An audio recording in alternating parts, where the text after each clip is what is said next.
funny you mention the global financing, of course, issue, because every time we write something about that, the word capitation comes up. How do we get, how do you get people to understand or accept the fact that this is different than what used to be called capitation? So, you know Ellen Vane?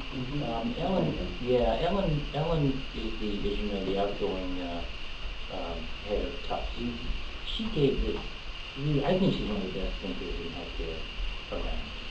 And she gave this terrific presentation maybe a year or a year and a half ago to this group called the Jobs for Now. And it's a, we're on the other side. I'll describe it, but it's a group of common people who get together once a month and talk about, at the Fed, and talk about job creation strategies and hindrances and issues and so forth. And she was, we were in the midst of, I think I hadn't filed my bill, so maybe this is 2 years ago. But in the midst of the conversation about how to get control of healthcare costs. In fact, this was in between what I described as my publicity bit about premium increases and the time of filing the bill. So it's when the insurance commissioner had essentially disapproved the increases. We started to get some progress, but we were looking for what the right framework was. And she talked about her experience with capitation in the old days and how important it was to not to make a key similar mistake. And this is a long way around to the answer to your question, because as she described it, capitation was about shifting all of the risk to the provider, to the doctor's practice. So that was fine as long as everybody was fine, or reasonably healthy. But if one person had cancer, it kind of blew the whole model, apart. And the medical practice then would be on the hook for the whole of the risk. This is about a shared risk, and it's very important to see that difference. I think that one of the reasons why it's more and more apparent that government has to play a role here, not solve it, but play a role with the private sector, is shifting all the risk to the private sector. Hasn't worked in the past. It never really happens entirely because of some of the rules we have around take all comers as emergency rooms and what have you.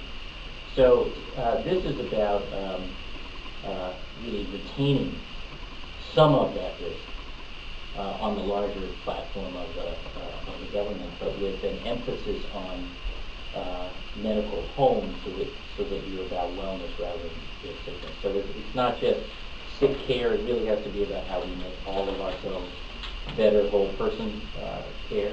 And the best models for this, and there are many actually in Massachusetts right now, the best models for this are community healthcare centers, because they are about the whole community and the whole person, and they are very low cost, high quality setting for the delivery of care. So a long way around. I guess I have kind of tighter response to some, but I will say that to the great credit of the medical community, they have, on the whole, stopped balking at the idea of having some change in delivery system as key to healthcare cost containment, and are trying stuff. And at the same time, as they try more and more things that come into the state house and say, you see how much we're trying to do in the legislation. We'll take care of this for you. Yeah, we'll get it out of from here. This is completely off that topic, but it is something that I was thinking about before we came in. We've had 2 stories in the paper over the past couple of weeks about housing authorities in our area. One is in Situate, where the members are voted to sign off on some state documents that they're fearful they're going to be held responsible if they're not accurate. The other is we had a William story about the housing authority members working for a charity while they were supposed to be, when they were at their offices. Obviously, the housing authority... Very aware of those stories. And I know you have a panel that's going to be meeting for the first time later this month to look at what can be done about better managing housing authorities. Is regionalization something that you think is feasible? Well, I think I've talked with you all about that point, about my general feelings on regionalization to begin with. I mean, we have a charming tradition in Massachusetts of every town having their own thing. Every town has its own center and its own town government and its own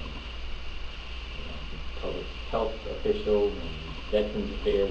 And it's charming. It really is in a lot of ways. But it's we have, I think it's 216 different 9/11 call centers in Massachusetts. The state of California has 4. We can't afford this anymore. Many communities are trying regionalization, and we've done some grant making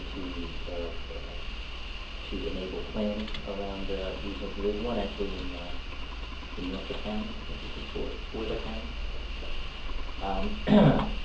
Out in Western Mass, they've in the towns of East Hampton, Northampton, and one other have regionalized their EMT services. So they are sharing that cost, and there's not one size that fits all. You take EMT, for example, it depends so much on the roads and the access and what have you. Where is the nearest hospital, what have you. So I am loath to just say, we're going to have regions for everything, and they're going to be the same regions for everything, and here it is. But we are doing what we can to encourage more consolidation of services, and I think that has to go for the housing authorities as well. Now, beyond regionalization, we need more accountability for housing authorities. The Chelsea experience was shocking for a lot of people, including me. This is one of 3,000 appointments for government jobs. You get 1 or 2 on each housing authority, and it's not one. Frankly, I pay that much attention to. We do. Everybody's dead, but it's not on the hierarchy, if you will. It's not the one that I personally am spending so much time on. But when you learn, as we did in Chelsea, just how far out they are, and just how little information they are giving to the state and the federal government. This is a big stake in housing authority. This is the sort of thing that puts the public's teeth on edge, and the so I remember saying to the Globe, thanking them for their story. In the same spirit, I thank you for yours, because I think it is important. It's different than the kind of gotcha. It's illuminating in the crush of all the business to be able to focus on things that you may not have focused on. In terms of the integrity of local services, and it's something that where focus is also demanded from local authorities, because frankly they have as much or more stroke than I do.